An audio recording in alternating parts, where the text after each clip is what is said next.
আজ তৈরি করে দেখাবো গরমের সবজি ঝিঙে ভাজির রেসিপি চিংড়ি মাছ দিয়ে। হ্যালো এভরিওয়ান, আসসালামু আলাইকুম। আমন্ত্রণ জানাচ্ছি লিজাস কিচেন থেকে ঝিঙে ভাজির রেসিপিটি দেখার জন্য।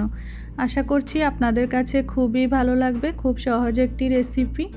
এখানে আমি 4টা ঝিঙে নিয়েছি। দেখেন ঝিঙেগুলো অনেক ফ্রেশ। এখন আমি ঝিঙের আঁশটা তুলে নেব। আমি কিভাবে তুলে নিচ্ছি ঝিঙ্গেগুলোর আঁশ আপনারা দেখে বুঝে নিতে হবে। এই যে দেখেন আমি একটা নাইফের সাহায্যে ঝিঙ্গের আঁশটা তুলে নিচ্ছি। এভাবে করে সবগুলো ঝিঙের আঁশ তুলে নেব। এই তো আমি একটা তুলে নিয়েছি। অফ ক্যামেরায় আমি সবগুলা আঁশ তুলে ভালোভাবে ধুয়ে পরিষ্কার করে নিয়েছি। এই ঝিঙেগুলো উপর দিয়ে ধুলেই হয়ে যাবে, আর ভিতরে ধুতে হবে না। উপর দিয়ে ধুয়ে আমি ছোট ছোট করে কেটে নিচ্ছি। আমি এগুলা ভেজে নেব, তাই ছোট করে কেটেছি, পাতলা পাতলা করে। এই তো সবগুলা কেটে আমি একটা বাটিতে রেখেছি। সাথে বাকি উপকরণগুলো রেডি করে নিয়েছি। আমি এখানে বড় সাইজের চিংড়ি মাছগুলোকে ছোট ছোট করে কেটে নিয়েছি। পেঁয়াজ, কাঁচামরিচ সব কিছু রেডি করে নিয়েছি, রসুন, টমেটো। এখন চুলায় একটি ফ্রাই প্যান বসিয়ে পরিমাণ মতো সরিষার তেল দিয়ে দিলাম। আমি সরিষার তেল দিয়ে ভেজে নেব, আপনারা চাইলে সয়াবিন তেল দিয়েও ভেজে নিতে পারেন। এখন আমি পেঁয়াজ কুচিগুলো দিয়ে দিলাম। বড় সাইজের একটা পেঁয়াজ কুচি করে দিয়ে দিলাম। পেঁয়াজগুলো এখন আমি একটু নেড়ে ছেড়ে ভেজে নিচ্ছি। এই তো চুলার আঁচ মিডিয়াম টু লো হিটে রেখে আমি পেঁয়াজগুলো একটু ভেজে নিচ্ছি। এখন অ্যাড করে দিচ্ছি বাকি উপকরণগুলো। দিয়ে দিলাম কয়েকটা রসুনের কোয়া থেতো করে, আর অ্যাড করে দিলাম কাঁচামরিচ ফালি করে। এখন দিয়ে দিলাম একটা টমেটোর অর্ধেক কুচি করে। এখন নেড়ে ছেড়ে আমি একটু ভেজে নিচ্ছি। এই তো ভেজে আমি চিংড়ি মাছগুলো অ্যাড করে দিলাম। চিংড়ি মাছগুলো একটু বড় ছিল, আমি ছোট ছোট করে কেটে নিয়েছি।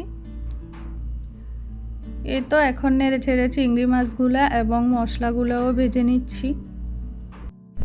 এখন অ্যাড করে দিচ্ছি হাফ চামচ হলুদের গুঁড়া, হাফ চামচ মিক্স মশলা গুঁড়া, একটু মরিচের গুঁড়া অ্যাড করে দিলাম, সাথে স্বাদ মতো লবণ অ্যাড করে দিলাম। এখন একটু নেড়ে ছেড়ে আমি ভেজে নিচ্ছি। আপনারা চাইলে মরিচের গুঁড়াটা স্কিপ করতে পারেন। আমি এখানে ফালি করা কাঁচামরিচও ব্যবহার করেছি, লাল মরিচও একটু ব্যবহার করেছি, কারণ ঝিঙেটা একটু মিষ্টি মিষ্টি হয়।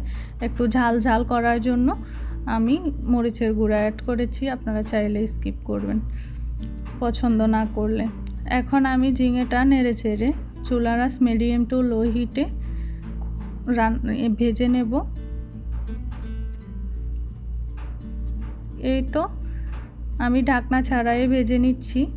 80% মতো ঢাকনা ছাড়াই সিদ্ধ করে নেব, কারণ কালারটা নষ্ট হয়ে যাবে যদি ঢেকে রাখেন, পানি বের হয়ে।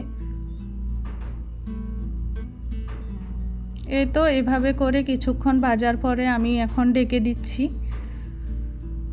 ঢেকে আমি প্রায় 3 মিনিটের মতো জাল করে নিলাম লো হিটে। এই যে দেখেন পানি বের হয়ে গেছে।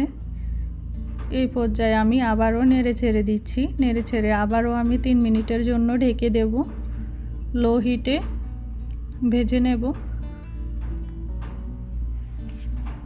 এই তো আমি আবারও ঢেকে দিয়েছি। দেখেন কালার কিন্তু এতটাই নষ্ট হয় নাই, একবারে পারফেক্টভাবে ভাজা হয়ে গেছে। এখন আমি ধনেপাতা দিয়ে দিলাম। যারা ধনেপাতা পছন্দ করেন তারা ধনেপাতা দিবেন। ধনেপাতা দিলে এর স্বাদ দ্বিগুণ বেড়ে যায় ঝিঙে ভাজিটা। সাথে তো চিংড়ি মাছ আছেই। এই তো আমি এখন নামিয়ে নেব। অনেক মজা হয়েছিল এই ঝিঙে ভাজিটা। এভাবে যদি ভাজি করেন তাহলে অনেক ভালো লাগবে। এই গরমে এই সবজিগুলো খেতে অনেক ভালো লাগে গরম ভাতের সাথে। এখন আমি সার্ভ করে নিচ্ছি খাওয়ার জন্য। আশা করছি আমার এই ঝিঙে ভাজিটা আপনাদের কাছে খুবই ভালো লেগেছে। যদি ভালো লাগে তাহলে বাসায় ট্রাই করে কমেন্ট বক্সে এসে জানাবেন। আর সবাই সুস্থ থাকবেন, ভালো থাকবেন। আবারও হাজির হব নতুন কোনো একটি রেসিপি নিয়ে। আল্লাহ হাফেজ।